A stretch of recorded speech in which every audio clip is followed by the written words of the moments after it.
பல்லாவரம் திமுக எம்எல்ஏவின் மகன் வீட்டில் பெண் சித்திரவதை செய்யப்பட்ட வழக்கின் முதல் தகவல் அறிக்கை வெளியாகியுள்ளது. அதில் இளம்பெண் 12ஆம் வகுப்பிற்கு மேல் படிக்க பணம் தேவைப்பட்டதால் எம்எல்ஏ மகன் வீட்டில் மாதம் 16,000 ரூபாய் சம்பளத்திற்கு வேலைக்கு சேர்ந்ததாகவும், எம்எல்ஏவின் மருமகள் மெர்லின் அதிகப்படியான வேலை வாங்கியதால் வீட்டிற்கு செல்வதாக இளம்பெண் கூறியபோது தாயை கொலை செய்து விடுவேன் என மிரட்டியதாகவும் குறிப்பிடப்பட்டுள்ளது. உணவு தயாரிப்பதில் தாமதமானதால் இளம்பெண்ணை ரத்தம் சொட்ட சொட்ட கரண்டியால் மெர்லின் தாக்கியதாகவும், ஹேர் ட்ரையர் மூலமாக சூடு வைத்தும் அந்தரங்க பகுதியில் எட்டி உதைத்து கொடுமைப்படுத்தியதாகவும் தெரிவிக்கப்பட்டுள்ளது.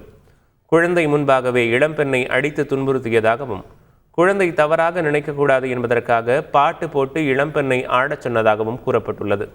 வேகமாக வேலை செய்யவில்லை என எம்எல்ஏவின் மகனும் துடைப்பத்தால் தாக்கியதாகவும், பச்சை மிளகாயை சாப்பிடச் சொல்லி துன்புறுத்தியதாகவும் அதில் தெரிவிக்கப்பட்டுள்ளது. அடிக்கடி சாதி பெயரை சொல்லி திட்டியதாகவும் முதல் தகவல் அறிக்கையில் தெரிவிக்கப்பட்டுள்ளது.